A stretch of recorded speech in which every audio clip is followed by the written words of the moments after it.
Hey everyone, it's Brave here again. I just have some more words to share with you all. So, at the end of the day, you are the only one you can trust.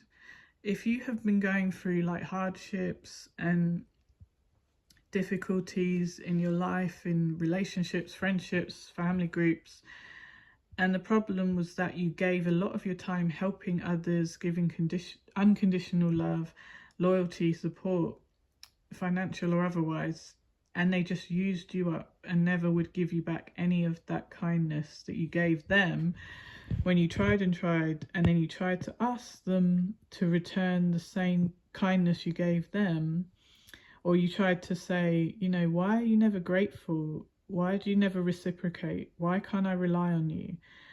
You know, and then they get abusive or angry at the fact that you called them out on their bullcrap. That just goes to show you you can't even rely on the people you love sometimes. You might love them, but they are not showing love and kindness to you. So sadly, there might be some kind of personality disorder or mental issue, or because good, decent, normal people do not go around using people, destroying people, abusing people, mistreating people.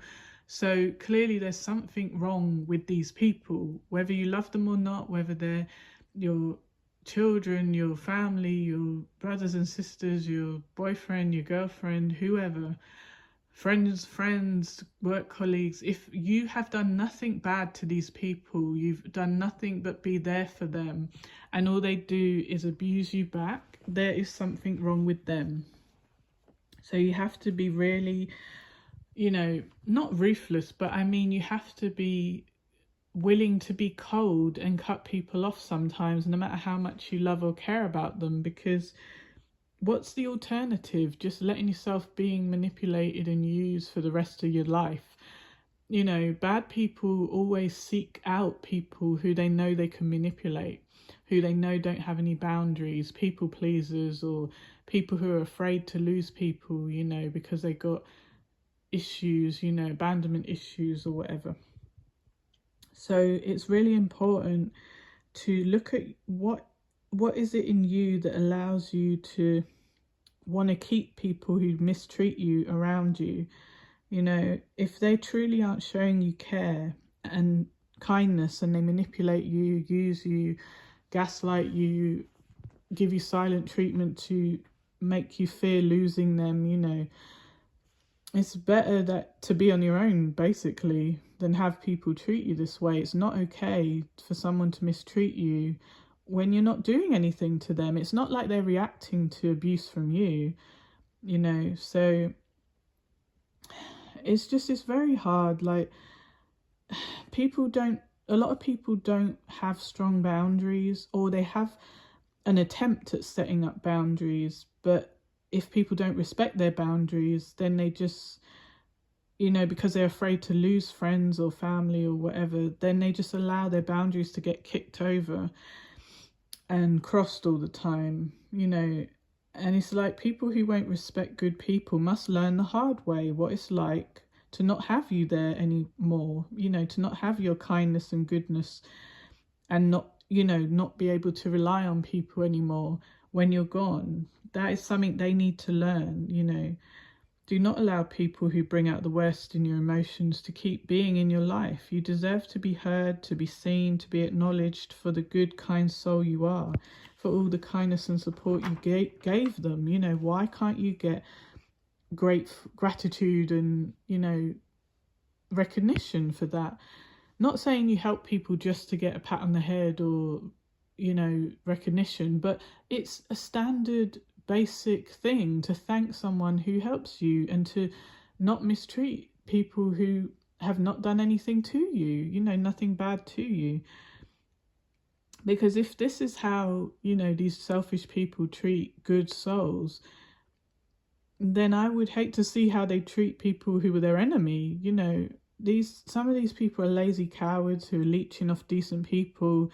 They're not alphas or leaders. They're weak, jealous followers. They hate in you what they lack in themselves. Instead of them working on themselves or coming up, improving themselves to come up to your level, to better themselves in life. They would rather plot against you and gossip about you and tell lies on you and, make people think you're not a good person, or, say if you like argued with them one time because of the hundreds of times they took advantage of your kindness, they would go around and tell everyone about that one argument, and then they would paint you as a bad guy, but they would never tell everyone about the hundreds of times you helped them.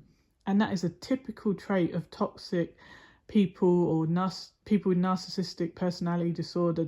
You could do a million things for them that were above and beyond. You could have saved them from homelessness, fed their kids, gave them money, left yourself short of food, always protecting them. And yet the one time you got fed up and told them, F off, I'm not going to deal with you anymore, they would tell people that. They will pretend like they were the victim sitting there doing nothing, and you just out of the blue started abusing them. But they would never tell everyone the millions of times you helped them. It's so sad, Because when a narc can't control you, they will control how others see you. So they will try and tell lies about you, It's very sad. It's very sad. But yes, so like I was saying, sorry, I'm just checking my notes. So they feel inadequate, right? They know they're not a good person. They know you're a good person, and they will try and mimic you and copy you, right? They know they wouldn't do the same good stuff for you, and sometimes you have to say to them, nice try, loser, playtime's over, It's like the audacity of these bitches to just be using good people all the time. How dare you? But the sad thing is, because we're so loving and kind, we feel guilty to cut off these bad people, even though they're bad people who have mistreated us. But a person who values you will show it, and there would be nothing in this world that could stop them from calling you or showing they cared about you. Just like a precious diamond gets protected from thieves and appreciated for its sparkle, why aren't good people being nurtured and protected and valued for the love, light and kindness and happiness, support, unconditional love that they give constantly? Yet the good people, when we give up as good people and walk away, then the bad people go around saying, oh, she abandoned me, and they play the fake victim and they gossip and lie about you, making out like, oh, she didn't really love me in the first place, how could she leave me if she really loved me, even though they were fake friends in the first place, or fake, or bad family members. They try, like I said, they try to control how others see you, because they can now no longer control you, or you're at least fighting back against their bad behavior. You're putting boundaries up, and sometimes it's through you walking away that might trigger them to be better, but then sometimes it doesn't. Sometimes they just pretend to be better so that they can lure you back in. And they'll, maybe for 3 months, they'll be on their best behavior. They'll know exactly what you wanted from before, because you told them, this is what I need from you, this is how we can be normal. And they would refuse before to respect your boundaries, but then as soon as you leave or fight back, suddenly, we can go on that holiday that I've refused to go on, I'll pay for it, we can go here, oh, I wouldn't lend you that money, oh, I'll lend you double now, oh, you wanted to borrow my car, oh, keep it, all sorts of stupid things. They'll be overly accommodating all of a sudden because you chose to leave, and then you might fall for it because suddenly the person you loved is saying everything you want to hear. But that's the trick. They're saying what you want to hear. They're not meaning it. They don't care about you. They care about what you could do for them, and they're annoyed that you took it away. You're a service provider to them. Just like if I want faster internet, I'm going to go to the person who gives me the fastest internet or the better service. I'm not going to think, I wonder what the service provider's hopes and dreams are. How can I make their life better? I'm just like, give me the damn internet, And I'm not a narc. That's an example. But yeah. So when they play the victim, you know, like I said, they want others to think you're the bad guy, you know, even though you've been constantly helping them. They'll tell silly lies, try and do a smear campaign against you, and only dumb people would believe it. But anyone who would believe stupid lies about you already was against you, because if they can't question and say, well, I don't believe, you know, Brave would do that, like, why are you saying these things? You know, you must have done something to provoke her, you know. But these low vibrational types, this is how they operate. So don't let miserable, jealous, stupid, ungrateful, selfish people take up space in your life that a good person could be in instead. You know, sometimes there's people out there who will light up your life with joy. You know, you deserve someone who, at the very thought of you, they're happy. Someone who won't see your kindness as a weakness. Someone who would never be cruel towards you. Someone who wants to hear your voice and talk to you about everything, you know, things that you both love. That's what good souls deserve, you know, and that is the only thing that we should be willing to accept and allow around us. You know, we should never settle for crumbs. You know, we must know our worth no matter what. You know, I'd rather be alone forever and, you know, than be with a terrible person. Like, I'd rather die than never be with a narc again. And I'm not even being dramatic. I really mean that. But is it, what's it? Sun Tzu said, and this is The Art of War, from The Art of War. The Art of War teaches us to rely not on the likelihood of the enemy's not coming back, but on our own readiness to receive him, not on the chance of him not attacking, but rather on the fact that we have made our position unassailable. So let me read that again so that people can understand it more clearly. The art of war teaches us to rely not on the likelihood of the enemy not coming, but on our own readiness to receive him, not on the chance of him not attacking, but rather on the fact that we have made our position unassailable. So I take that to mean that it's like preparation, you know, to be forewarned is to be forearmed. It's like, don't just be relying on, oh, you know, maybe someone doesn't mean me harm, maybe I misunderstood, but you need to be ready. Like, basically it's like, have a shield up and not need it. I'd rather have a shield up and not need it than to need it and not have it. So I hope that makes sense. So, but yeah, never accept fake promises, fake love, future faking, people, you know, pretending that you're going to have a future when they know they have no intentions of giving you any of that stuff. You know, demand genuine affection and kindness and friendship and love, because not everyone is gold. Most people are gold plated. You know, don't allow others to keep letting you down. And, you know, if you put barriers up and boundaries up and people want to kick them down, that's a red flag. You know, it's especially when it's simple stuff. If they lie about stupid, dumb stuff, imagine the big stuff they lie about. You know, it's just so stressful though, because people just want love and kindness and happiness in their lives. And so if someone fakes all that stuff and seems too good to be true, people want to believe it. They want to delude themselves into not seeing the red flags sometimes, you know, because some people can't be on their own. Some people are extremely weak by themselves. I mean, I'm extremely strong by myself. I'm like a lone wolf, and I can be happy by myself, you know, because people annoy me. So because I'm an empath and I can feel everyone's energy, I only feel happy around good people. But when I'm around a big crowd of people, I can feel majority negativity, and it really, it feels like a muddy, wet blanket on top of you. But if I go somewhere that's happy, like a wedding or a party where everyone's happy, it's such a beautiful feeling, because you can feel everyone's the actual joy, and it's magnified because you're an empath. So yeah, it's like, but every now and then you get exhausted by feeling everyone's collective energy. It's a bit exhausting, so I actually like retreating, you know, into hermit mode and having some time by myself. Sometimes people around me is like a buzzing mosquito. It's like, ugh, go away. But obviously, if I love and care about you, you can call me anytime and I'll make time to talk to you.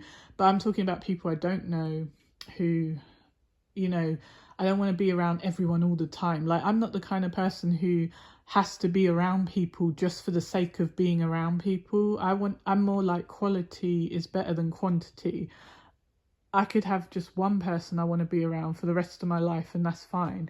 Or I can be alone for the rest of my life. Like, if I got trapped on a desert island, like if I was on a plane and it crashed in the ocean and I swam to a desert island, it was just me and a coconut, I wouldn't even need to draw a face on the coconut, like in that film with Tom Hanks, Castaway, where he drew the face on the ball and it was a Wilson brand ball, so he called it Wilson. And then he was talking to it.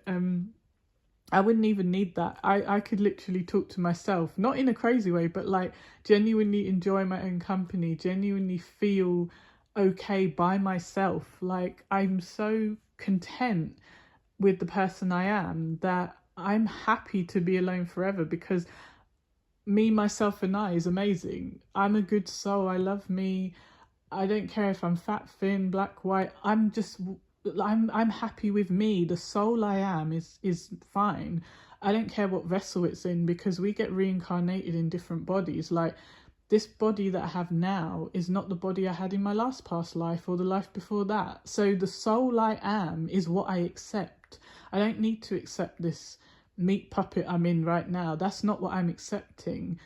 I'm accepting me, the soul I am, because I know I'm a good, decent soul. So this soul that will leave this body and go home, that is always going to be the good person that it always has been, whether I go into a man's body next time or a different race, whatever. Like, it's important to accept yourself, your soul. I'm not talking about, oh, liking if your hair is a certain length or your eye color, or I mean, yes, you can accept your human vessel if that makes you feel better, but the you that is you is not even really this body, you know. But if you look in my other videos, I explain that a bit better. Yeah, so like I said, all the love and kindness you give when you're reliable and consistent and constantly there for others, you deserve that back. You've given way too much to unstable, ungrateful people. You know, enough is enough. Give all that love and kindness back to yourself, you know, for a change. Look after yourself, focus on yourself. You know, sometimes you have to remove yourself and love and care about others from afar and just pray for them. Pray for them, you know, to become better and see the error of their ways, you know. Take all the time you need to build yourself back up after being mistreated by others, and just be, you know, get yourself stable and strong, you know, and be sure to pass on your wisdom and help others heal, you know, help others become free of their pain too, you know. Oh, sorry. People must understand that you want them, you don't need them. You know, you want their love, you want their presence, but you don't need them to survive, you know.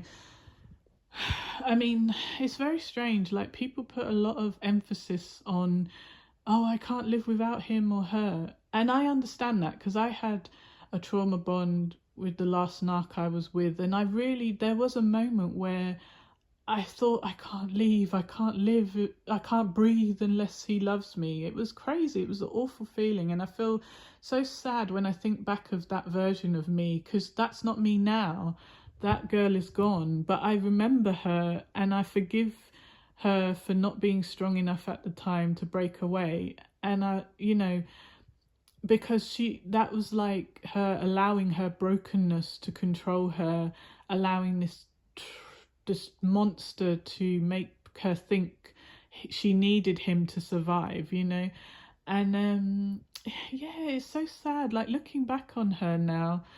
See, I say her like it's not me, because now I'm back to my normal power level of the true soul. Like, I've connected back to my soul, and it's like that version of me was just the human emotions and the human vessel controlling me, all, you know, like just all the trauma, you know, the trauma bond controlling me. But once I was able to break away from that completely and reconnect with my soul and say, remember, you're a spiritual being having a human experience. This isn't you. This is a test. Remember? And it's like, you know, you're given a little bit extra help, you know, when you're praying for help, you know, you're asking God and his angels and your ancestors, you know, to please help you and give you strength to get back up, you know, and break any bad bonds that keep you down. And then when those things, when that help comes in and you finally get free, you can't believe you ever were down like that. You can't believe you ever were attached to those things and people and those emotions. You know, once you passed your test, you're like, wow, I can't believe how hard that was, but I'm through the other side and I'm fine now. But at the time, you thought it would kill you. You couldn't believe, you know, you really, oh, it was awful. But like, yeah, so you must realize you're so much stronger than you realize. All the things that are sent to make you feel like they would destroy you, you can overcome those things. You don't have to fear that you don't have the strength. And if you need to pray for extra strength from God and his good angels and your good ancestors, then do so, you know, because we are very strong. A lot of people, this human experience really makes you forget how powerful you actually are, because we're given this amnesia when we're born into every new incarnation in this world. It's like we feel as if, you know, we really think this human experience is the end, like the one and only life. It really isn't. You didn't start here. You came from the spirit realm down to here. So it's not like people think that this is the beginning and death is the end.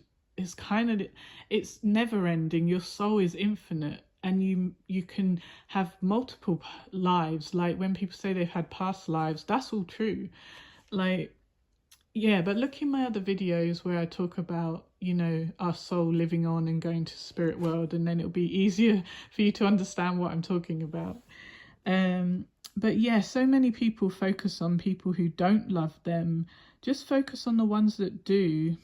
And as long as you love yourself, that's the most important thing. You know, a lot of people will be like, oh, I have no success in my life if I don't have a boyfriend or a girlfriend. No, if you're single, there's nothing wrong with that. Even if you don't find anyone for the rest of your life, you need to add other meaning to your life. You're having a partner or a sexual partner or a wife or a girlfriend or whatever, husband, boyfriend, whatever. That shouldn't be the only positive thing you look for in this world. You should go out into the world, volunteer where you can help others. You know, like, why is just being in a union with someone, even if it's rubbish and bad and abusive, you just want to be with someone just for the sake of being with someone? That's like you're trying to, I don't know, like, to me, unless you found someone who's actually going to make you happy, there's no shame in not being with someone. I think people get confused and think that is some kind of mark of success if you get married or are with someone, but marriage is a man-made construct. There's multiple people who are married and they're not happy and they're cheating on each other and they live separate lives. So what did that bit of paper create? Nothing loyal or special. It's all a man-made thing. Like my stupid narcissistic mother used to be obsessed with the fact that I got married, and she was forced into a marriage, and when she left that violent, abusive marriage, then no one wanted to marry her. She could never get a guy, and she felt like embarrassed about that. And I said, why does it bother you if you can't find a new partner? But obviously it's because she was a narcissist and she had a really rubbish personality. But And then the guys she would find, they were narcs as well. So then they always fell out with each other because the two of them are not right in the head. And but it was when I got married, she kept acting jealous. She even said the words, "I'm so jealous of you." Like, she blurted it out, like she couldn't even hold it in, because narcs get very, very, very jealous, and they only are happy when you're sad, and they're sad when you're happy. So, and then even though my marriage, I was hiding the fact that, my narc husband was abusive and emotionally, psychologically abusive. And it's like I wasn't happy, but I put on the face that everything's fine, everything's happy. We had good jobs and money, and to other people on the outside, it seemed like we were super happy because we'd be the life and soul of the party. But then as soon as we'd leave the party, we'd be miserable in each other's company when we were alone together. But I used to always kind of constantly go to parties because that was the only time I felt happy, is because he would pretend to be nice and normal at the parties. But as soon as we leave the parties, he'd be just the miserable version of himself. And so it was just a mask he wore, and I kept wanting him to be the mask. I thought the real him would be the fun person, because I met him at a party, which I didn't know the mask he was wearing was that fun person. I thought that was the real him, the fun person, but it wasn't. That was the mask. I mean, some people, they literally, well, metaphorically, I shouldn't say literally, I would say some people want to literally cut you open just to see what you're made of. Meaning, like, people, narcs especially, want to test you and push you to see, how tough are you? How much do you love me? Oh, you say you love me and it's anything for me, you'll do anything for me. Okay, I'll test you. I'll put you through so much pain. And then when you can't take it, I'll blame you for not being able to handle the abuse, But you have to be strong and show people what you're made of, the fire, the love, the warrior spirit you are. Don't let anyone break your spirit, because a happy captive is the worst enemy of freedom. If you're staying in a horrible situation where you are living like a captive, but you swear you're happy, well, you are an enemy of freedom. And that quote is by Mary von Ebner. And lying to ourselves is more deeply rooted than lying to others. That's by Dostoevsky. So, yeah, it's very important to fight against oppression of any kind. If you don't control your mind, someone else will. And of course, it's going to hurt at first. But when you learn the lessons, they will make you stronger, and it's just, there's always going to be people out there who would mistreat you, and there's no reason why you have to accept it. There really is no reason why you have to accept abuse. Who says you have to accept abuse? Who says you even have to be in a relationship? Like, people just want things they don't even need, I don't need to be with anyone. I've been through so much stress and abuse. I'm happy to strengthen myself and be on my own and know that I can take care of myself. I don't need anyone. If I want people in my life, that's different, but I don't need you there. I never ever want to be in that headspace where I feel like I will die if someone doesn't love me, or I will die if this person leaves me. That's a horrible headspace to be in. And yeah, you just have to be brave. You have to be, life is hard, and you have to sometimes walk through the fire and the flame to, rise like a phoenix from the ashes. For this you must be brave. When things go wrong, you mustn't crumble at the first sign of trouble. You have to pick yourself, save yourself, and yeah, it's not easy. But what's the alternative? To pick a life of suffering and misery, or pick a life where you can be happy and make yourself happy? That's one thing people forget. If you are looking outside of yourself for happiness all the time, what happens when that thing is gone? If your job is your only happiness, if your family is your only happiness, if your boyfriend is your only happiness, if then when you lose those things, you will not be happy. Like, even though, yes, of course, if you have a good family, that will bring you happiness. I'm not talking about the positive things. I'm talking about if you have, if you create a negative attachment to something, meaning that, you know, someone's abusive to you, but you won't detach from them, you won't leave them, you make it that you would rather die than leave this abusive relationship. Why would you rather sacrifice yourself for something so negative? Why can't you sacrifice yourself? Oh, sorry. No, that is the wrong thing. Do not sacrifice yourself. Why can't you save yourself? Sorry, I think I said that wrong. I meant do not sacrifice yourself for bad people, for bad relationships, for bad family. You know, always save yourself. You know, why sacrifice yourself for bad people is what I meant. So I hope I cleared that up. Yeah, because at the end of the day, why would you tolerate a life of abuse? You don't need to. If you can get away, you should.